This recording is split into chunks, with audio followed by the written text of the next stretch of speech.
और बीते कुछ वर्षों में भारत ने कई देशों के साथ नई व्यापार साझेदारियों पर हस्ताक्षर किए हैं। इन नए समझौतों से भारत में युवाओं और उद्यमों के लिए लगातार नए अवसर भी पैदा हो रहे हैं।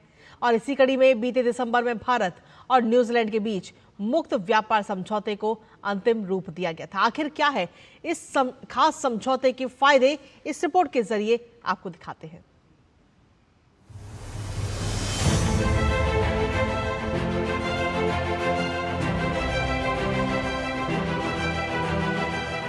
दो 2047 तक विकसित भारत के लक्ष्य को सामने रखकर बीते कुछ वर्षों में भारत ने आर्थिक विकास की नई इबारत लिखी है।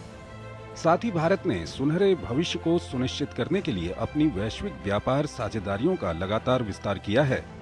इसी कड़ी में बीते दिसंबर में भारत न्यूजीलैंड मुक्त व्यापार समझौते को अंतिम रूप दिया गया।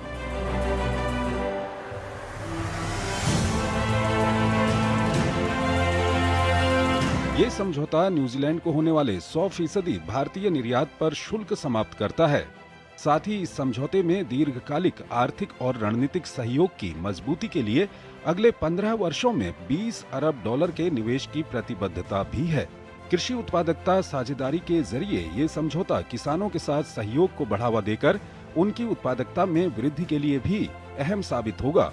इस FTA के तहत वस्त्र, चमड़ा, जूते, रत्न और आभूषण, इंजीनियरिंग उत्पादों के अलावा प्रसंस्कृत खाद्य पदार्थों जैसे श्रम प्रधान क्षेत्रों के लिए जीरो ड्यूटी लागू होने से MSME और रोजगार को खूब बढ़ावा मिलेगा। ये भारत के सबसे तेजी से संपन्न होने वाले FTA समझौतों में से एक है। दोनों देशों के बीच मार्च 2025 में FTA की वार्ताओं की घोषणा की गई थी, जिसके बाद दिसंबर तक समझौते को अंतिम रूप दे दिया गया। इस दौरान कई दौर की बातचीत हुई, जिनमें दोनों देश द्विपक्षीय व्यापार को बढ़ावा देने के लिए कई अहम सहमतियों पर पहुंचे। न्यूजीलैंड के साथ भारत के मुक्त व्यापार समझौते से भारतीय पेशेवरों के लिए भी अवसरों के नए द्वार खुलेंगे। न्यूजीलैंड ने किसी भी देश के साथ पहली बार छात्र गतिशीलता और अध्ययन के बाद कार्य करने के वीजा से संबंधित अनुबंध पर हस्ताक्षर किए हैं। इसके तहत स्टेम स्नातकों और कुशल पेशेवरों को वैश्विक अनुभव के नए अवसर मिलेंगे। समझौते के तहत कुशल भारतीय पेशेवरों के लिए 5000 वीजा का कोटा भी उपलब्ध कराया गया है, जिनमें आयुष चिकित्सक, योग प्रशिक्षक और शेफ के अलावा IT इंजीनियरिंग, स्वास्थ्य सेवा और शिक्षा जैसे पेशे शामिल हैं।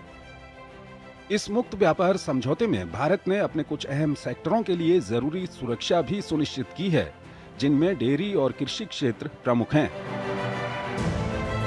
भारत ने 70% से अधिक टैरिफ लाइनों में बाजार पहुंच की पेशकश की है, जिसमें केवल 30% तक तत्काल शुल्क समाप्ति लागू की गई है, जबकि बाकी को चरणबद्ध तरीके से हटाया जाएगा। दूसरी तरफ करीब 30% टैरिफ लाइनों को इससे बाहर रखा गया है। जिन उत्पादों को बाहर रखा गया है उनमें डेयरी, पशु उत्पाद, चीनी, कृत्रिम शहद, सब्जियों के अलावा हथियार और गोला बारूद, रत्न और आभूषण, तांबा और एल्यूमिनियम और उनसे बने उत्पाद भी शामिल हैं। भारत न्यूजीलैंड द्विपक्षीय व्यापार में लगातार बढ़ोतरी देखने को मिल रही है। दोनों देशों के बीच व्यापारिक वस्तुओं का द्विपक्षीय व्यापार 2015-16 में $85.5 करोड़ था, जो 2024-25 में बढ़कर करीब $1.3 अरब हो गया। 2024-25 में भारत ने न्यूजीलैंड को $71.1 करोड़ की व्यापारिक वस्तुओं का निर्यात किया। वहीं 2024 में न्यूजीलैंड को भारत का सेवाओं का निर्यात बढ़कर $63.4 करोड़ पहुंच गया। भारत न्यूजीलैंड FTA कई सेक्टरों में भारत को ड्यूटी फ्री या खास पहुंच देता है। इन फायदों से भारत के निर्यात को बढ़ावा मिलने और रोजगार के अनेक नए अवसर पैदा होने की पूरी उम्मीद है। Bureau report, DD news. और इस बीच रुकेंगे छोटे से ब्रेक के लिए। आप